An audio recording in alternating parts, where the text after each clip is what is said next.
Okay तो चलिए अब डिस्कस करते हैं इंडिया वर्सेस जिम्बाब्वे। आपका इंडिया जा रही है जिम्बाब्वे, ठीक है। यहाँ मेरा सिंपल सा ट्रिक शुरू में ही लग रहा है कि अगर किसी भी टीम का 3 मेन प्लेयर ना खेल रहे हो तो आप अगेंस्ट टीम के साथ रह सकते हो, ठीक है।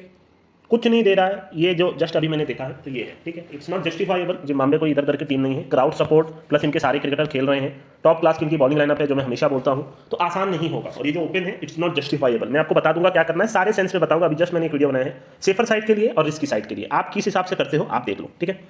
मंथ फॉलो कर रहे हो तो जो मैं एडवांस अब बना रहा हूँ, ठीक है, ये जो सीरीज का एडवांस बना रहा हूँ, या तो पूरा रिस्की उठाना या तो पूरा सेफर उठाना, आपका पॉकेट क्या आपको अलाउ करता है आप देख लीजिएगा, ठीक है।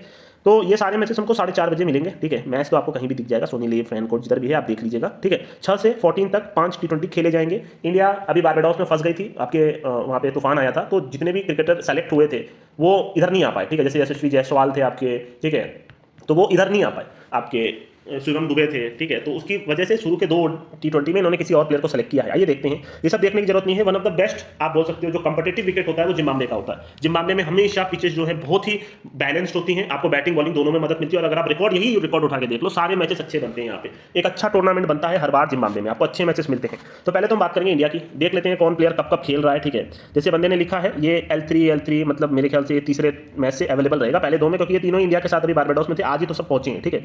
अब ये देखा जाए तो फर्स्ट 2, अच्छा लास्ट 3 और ये फर्स्ट 2 है, ठीक है। तो ये फर्स्ट 2 में इन दोनों को, और इसका क्या फर्स्ट 2 भाई, मेरे ख्याल से इंडिया का one of the best cricketer है शाई सुदर्शन, ठीक है। इनका सेलेक्ट ना होना, क्योंकि ये बोलते नहीं है ना, एक ट्विटर में बोलने लग गया तो भाई आप इनका रिकॉर्ड उठा के देखो आप पागल हो जाओगे, ठीक है। बस इधर सेलेक्ट हो गए तब ये TNPL नहीं खेल पाएंगे। One of the best cricketer है जो इंडिया का हर फॉर्मेट खेलेगा, आगे चल के देख लीजिएगा। One of the biggest cricketer अगर कोई इंडिया का बनेगा तो वो साई सुदर्शन बनेगा। बंदे में क्लास है, बंदे में टैलेंट है, बंदा ठंडा रहता है, बंदा सिर्फ अपने बल्ले से बोलता है और कुछ नहीं बोलता, ठीक है। मेन मैचेस में परफॉर्म करता है, बहुत बड़ा प्लेयर बनेगा, लिख के रख लीजिए कहीं पर भी, ठीक है। ये चीज मैंने 2 साल पहले ही बोल दी थी और ये बोल नहीं रहा है, वरना इससे बेटर मतलब इनका ना सेलेक्ट होने का कोई सेंस ही नहीं है, ठीक है।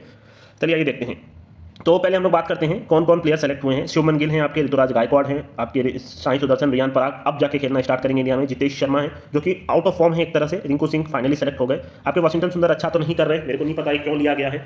IPL तक नहीं खेल पा रही इनकी टीम, इनको IPL तक में भरोसा नहीं कर पा रही। जब ये TNPL में आए थे तो one of the biggest cricketer थे, ओपन करते थे, मोटा मारते थे, इंडिया को टेस्ट में भी इन्होंने जिताया था। बट फिर पता नहीं क्या हुआ कि इनको ना तो कोई IPL फ्रेंचाइज ओपन कराती है ना इनको खिलाती है, मेरे को कम ही समझ में आता है, ठीक है। और एटीट्यूड था बहुत, हवा में उड़ते थे तो जमीन पे तो आई गए, ठीक है। बाकी रवि बिश्नोई अभी अभी वापस से सेलेक्ट हुआ है। बाकी 3 फास्ट बॉलर, मेरे one of my favourite Mukesh Kumar, ठीक है। इनकी टीम में सबसे ज्यादा विकेट इन्होंने अभी लिया था जो इनका टूर्नामेंट हुआ था। खलील अहमद थोड़ा एटीट्यूड ज्यादा है। अवेश खान मैं नहीं समझता T20 का बॉलर है, बट खेल ले तो अच्छी बात है भैया, खेलते रहो। मैंने पहले भी बोला था इसका 2 साल पहले काफी भरोसा हो रहा था, फिर इनको टीम से निकाल दिया गया क्योंकि थोड़ा आखिरी में नो बॉल की इनकी प्रॉब्लम ज्यादा है, ठीक है। कंसिस्टेंसी कम है, यॉर्कर मारते हैं तो फिर मारने लग जाते हैं, पर फिर भी बेटर है कि आप इनको न लो, अब इनको आप लेते रहो, कोई फर्क नहीं पड़ता, ठीक है।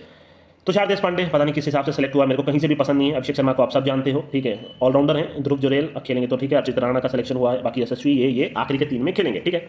ओवरऑल देखा जाए तो बॉलिंग लाइनअप कोई बहुत स्ट्रॉन्ग नहीं है क्योंकि वाशिंगटन सुंदर फॉर्म में नहीं है। रवि बिश्नोई पे आप कितना भरोसा कर सकते हो आप ही देख लो। खलील अहमद का एटीट्यूड बहुत ज्यादा है और पता नहीं किस हिसाब की बॉलिंग करेंगे। अवेश खान मेरे को पर्सनली पसंद नहीं, इनके एक टॉप क्लास के बॉलर मुकेश कुमार। बाकी बैटिंग में देखा जाए तो ये सारे क्रिकेटर तो भाई आपको मालूम है सभी एक से बढ़ के एक क्रिकेटर है। बाकी इन पे भरोसा नहीं कर सकते। बाकी रिंकू सिंह है, इधर से भी अगर कोई खेलता है तो अभिषेक शर्मा पहली बॉल से मारने लग जाएगा, आउट हो गया तो हो गया, इतना आसान नहीं होता इंटरनेशनल खेलना, ठीक है। बाकी देखा जाए तो जब ये तीनों आएंगे तब का तब देखा जाएगा, ठीक है। मैं कोई बहुत बड़ा फैन नहीं हूँ संजू सैमसन का, मैं पहले बता दे रहा हूँ, ठीक है। शिवम दुबे भी हिटर है खाली, ठीक है, अगर आके मार लिया तो मार लिया, नहीं तो आउट, ठीक है, सीधी सी बात। बाकी यशस्वी जायसवाल को किस हिसाब से घुसाएंगे मेरे को नहीं पता। ओवरऑल देखा जाए तो टीम्स में अगर मेरे से पूछा जाए तो कौन कौन बेस्ट क्रिकेटर है तो भाई शुभमन, ठीक है, ऋतुराज गायकवाड़ अगर खेलेंगे तो, और बाकी साई सुदर्शन। बाकी अभी सब नए हैं, रिंकू सिंह तो नीचे में मोटा मारेंगे, बाकी आप किसी पे बहुत ज्यादा भरोसा नहीं कर सकते। अब आइए बात करते हैं जिम्बाब्वे की। अब कैप्टनशिप मिली है इनको और इनके 2 मेन प्लेयर हट गए हैं आपके, आप देख सकते हो। शीन अरविंद, क्या नाम है उसका, सीन विलियमसन, उन्होंने रिटायरमेंट शायद ले लिया है, और क्रेग अर्विन। अब उनका जाना बनता भी था, ऐसे में जो सब नहीं खेल पा रहे थे। 10-15 साल से उन्होंने जिम्बाब्वे को सर्व किया, ठीक है। इनकी सबसे पहली जो प्लस पॉइंट है मैं पहले ही बता दे रहा हूँ, इनकी bowling lineup one of the best bowling lineup है। मैं बार बार बोलता हूँ ये सारे क्रिकेटर IPL लेवल के क्रिकेटर हैं, ठीक है। रिचर्ड्स नगरवा, ब्लेसिंग मुजरबानी, जैसे मैंने आपको बोला था ये माइकल चैपमैन, ठीक है, जो न्यूजीलैंड वाले, जिनको न्यूजीलैंड ODI वर्ल्ड कप नहीं खिलाया, सेंसलेस था, तो ये अब कैसी बैटिंग कर रहे हैं आप खुद देख लो। लूक जोंगवे है ना, टेंडाई चितारा टॉप क्लास का। तो इनकी सबसे प्लस पॉइंट जिम्बाब्वे की मैं हमेशा बोलता हूँ इनकी बॉलिंग लाइनअप, ये अपनी बॉलिंग लाइनअप से कोई भी टोटल डिफेंड करके दे सकते हैं। श्रीलंका के खिलाफ इन्होंने मैच भयंकर कर दिया था अपनी बॉलिंग से। तो आपको ये याद रखना है इनकी बॉलिंग लाइनअप टॉप क्लास है और 11 नंबर तक बैटिंग है, ये पॉइंट ये भी याद रखिएगा, सब बैटिंग कर लेते हैं। ब्रेंडन मगुटा 2 साल 3 साल पहले 4 साल पहले आए थे, परफॉर्मेंस इनका अच्छा था, पता नहीं क्यों चले गए, अब ये वापस आए हैं, ठीक है। क्लाइव मडांडे फिनिश करके आपको मैच देंगे, 2-3 मैच ऑलरेडी इन्होंने घोड़ा उड़ा दिया है, ठीक है। लास्ट बॉल पे चौका मार के मैच जिताया ग्राम ह्यूम की बॉल पे, चाहे वो हो चाहे वो अभी श्रीलंका के खिलाफ मैच हो, ठीक है। तो क्लाइव मडांडे एकदम टॉप क्लास के क्रिकेटर है। सिकंदर रजा आपको मालूम है बैटिंग बॉलिंग दोनों अच्छा करेंगे। जोनाथन कैम्बल अभी हाल ही में जो टूर्नामेंट हुआ था भयंकर बैटिंग की थी इन्होंने, बहुत अच्छी बैटिंग कर रहे हैं। डिनो मेट्स आपको याद होना चाहिए 4 साल पहले आए थे, 18-19 साल के थे, मेरे को बहुत सॉलिड क्रिकेटर लगे। बीच में 2 साल गायब थे, पता नहीं क्या हुआ इनको, अभी वापसी हुई है इनकी, बहुत टॉप क्लास के क्रिकेटर है। वेस्ले मार्कवेरे को 6 महीने का बैन लगा था, वापस आ गए हैं, हैट्रिक भी ले चुके हैं, ऑफ स्पिन अच्छी करते हैं, बैटिंग अच्छी करते हैं। Brian Bennett is the next big thing, अगर आप मेरे को फॉलो करते हो जिम्बाब्वे का, ठीक है, टॉप क्लास के ऑलराउंडर बन सकते हैं। पूरी मतलब टीम में कोई कमी नहीं है, इधर से अगर उठाए तो एकदम थर्ड क्लास प्लेयर, इनोसेंट काया, ठीक है। क्रिम्सन मरूमी भयंकर रन बना के आ रहे हैं डोमेस्टिक में, इनको खेलना चाहिए। मिल्टन शुंभा अच्छी बैटिंग अच्छी बॉलिंग करके देंगे। बाकी फराज अकरम भी बैटिंग नीचे में मार लेते हैं, बॉलिंग ठीक ठाक करते हैं। और एंटम नकवी को मैंने डोमेस्टिक में देखा था, एक अच्छे खासे क्रिकेटर है, शायद कैप्टनसी कर रहे थे। तो देखिए टीम में तो कोई कमी नहीं है, बैटिंग करें बॉलिंग करें। जिम्बाब्वे अपनी धरती पे खेल रही हैं, सारे के सारे क्रिकेटर फिट हैं, कहीं पर भी अभी खेल के नहीं आ रहे हैं। ऐसी टीम का सिलेक्शन ना होना T20 वर्ल्ड कप में बहुत हैरान वाली बात है, ठीक है। हर बार ये वर्ल्ड कप के बाहर चले जाते हैं, मैं आपको बताता हूँ, क्योंकि इनको रोकड़ा मिलता है, ठीक है। वो एक इंपॉर्टेंट मैच हारने का रोकड़ा मिलता है, वो चाहे जो भी हो, चाहे वो देश देती हो जो जाने वाली हो, चाहे जो भी हो। तो जिम्बाब्वे बहुत सॉलिड टीम है, मैं आपको पहले बता दे रहा हूँ। प्लस पॉइंट इनकी बॉलिंग लाइनअप है, प्लस पॉइंट इनकी 11 नंबर तक बैटिंग लाइनअप है, ठीक है। इसके पहले भी जो टूर्नामेंट हुआ था, साफ साफ मैंने बोला था, बांग्लादेश क्लब आपको मालूम होना चाहिए। अगर यहाँ पे तो नहीं बोल सकता, बैटिंग लाइनअप 11 नंबर तक है, तो आपको क्या करना चाहिए आप खुद ही सोच लो, ठीक है। चेस में भी आपको अच्छा करके दे सकते हैं, डिफेंड में भी अच्छा करके दे सकते हैं। अब वही बात है, बात वही सिंपल सी आ जाती है कि आपको क्या करना है, ठीक है। तो सिंपल सी बात है, देखिए ओपन कुछ नहीं हो रहा, ओपन कुछ नहीं हो रहा, ये जस्टिफाइबल नहीं है। अगर यही ओपन है 5 में, तो मैं ये एटलीस्ट एक्सपेक्ट कर रहा हूँ 3 अच्छे मैच देने का जिम्बाब्वे को। 3 अच्छे मैच का मतलब आप समझ जाओ कितना कुछ हो सकता है। मैं आपको सिंपल सी बात बोलूंगा, आप जिम्बाब्वे के साथ रह सकते हो, ठीक है। अभी जो जिम्बाब्वे बांग्लादेश गई थी, ठीक है, उधर भी मैंने आपको बोला था, उसमें 5 T20 हुए थे, ठीक है। आखिरी मैच जिम्बाब्वे ने जीता था, उसके पहले वाला बहुत तगड़ा मैच जिम्बाब्वे ने बनाया था फ्रॉम नोवेयर, आप बोल सकते हो। उसके पहला मैच भी जिम्बाब्वे आखिरी मोमेंट पे एकदम ऑलमोस्ट आप बोल सकते हो कि मैच अच्छा करती थी, ठीक है।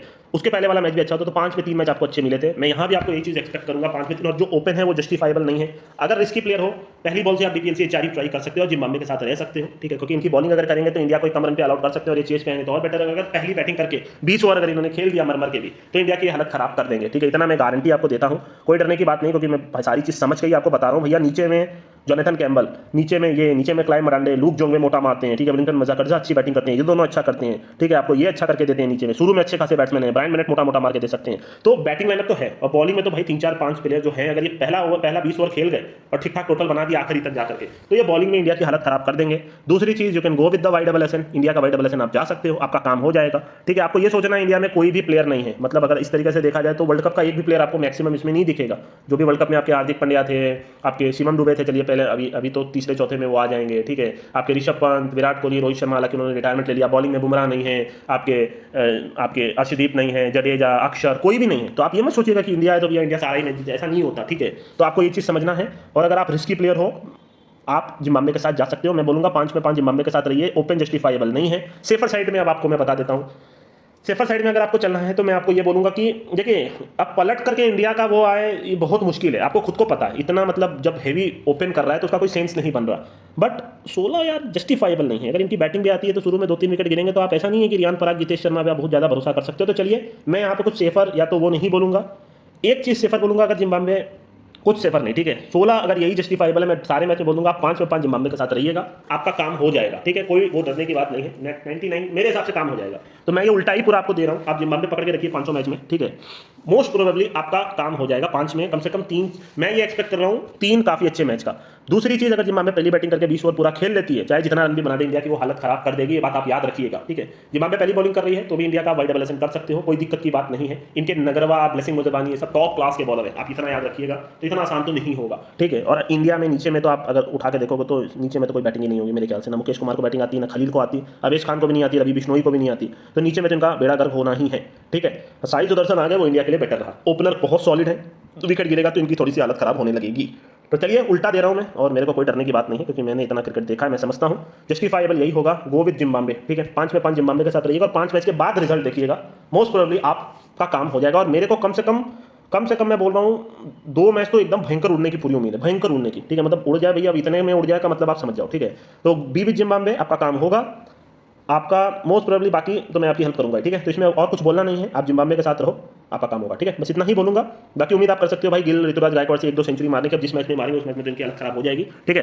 बाकी मुकेश कुमार से आप एक्सपेक्ट कर सकते हो आखिरी ओवर में भयंकर डिफेंड करने का, और अगर जिम्बाब्वे पहली बैटिंग करके 20 ओवर खेल देती है तो आपका काम होगा, और अगर पहली बॉलिंग भी करते हैं तो आप स्टार्ट से ही डीटीएलसी एचआर के लिए जाके छोड़ सकते हो, ठीक है। बाकी मेरा वेट कर सकते हो वहाँ पे कुछ आने का, ठीक है। ये बहुत बढ़िया टूर्नामेंट आपके लिए मैं बता दे रहा हूँ, ये टूर्नामेंट आप मिस मत कीजिएगा, बहुत सारे इधर उधर के टूर्नामेंट चल रहे हैं, this is the tournament to watch out for. अब ये जिम्बाब्वे, अब यहाँ से मेरे ख्याल से जिम्बाब्वे को थोड़ा सा आगे लेके इनको जाना चाहिए, ठीक है। जिस हिसाब से पिछले 2-3-4 साल में एक साल भी वर्ल्ड कप नहीं खेले हैं, अब जिम्बाब्वे की बारी है, इनके पास क्राउड सपोर्ट है, बहुत सारी चीजें हैं, अब यहाँ से नया जनरेशन जो जिम्बाब्वे का आ रहा है वो आपको अच्छा करके दे सकता है, ठीक है। और दूसरी चीज, सबको यही लगेगा यार इंडिया वर्ल्ड कप जीत के आई है, इंडिया कोई नहीं हारेगा, तो यहाँ उलटफेर होने की हेवी प्रोबेबिलिटी होती है, ठीक है। ये पॉइंट भी आप याद रखिएगा, ठीक है। बाकी इंडिया इंडिया है, अगर आपको बहुत सेफ रहना है तो भैया फिर जब इंडिया पलट करके जब आपको 50 मिलेगा तो आप इंडिया के साथ रहोगे, तो फिर आपका काम होगा, यही मैं बोल सकता हूँ, अगर आपको उतना बच बच के खेलना है तो, ठीक है। बाकी सीधी सी बात, जिम्बाब्वे के साथ रहेंगे, आपका कुछ गलत नहीं होगा, और बाकी आप जिम्बाब्वे की बॉलिंग अच्छी है तो इनका YSS सारे मैच में आप उठा सकते हो, पिचेस भी कंपटीटिव होती है, आपका काम बन जाएगा, ठीक है। तो चलिए दोस्तों अभी मैं चलता हूँ।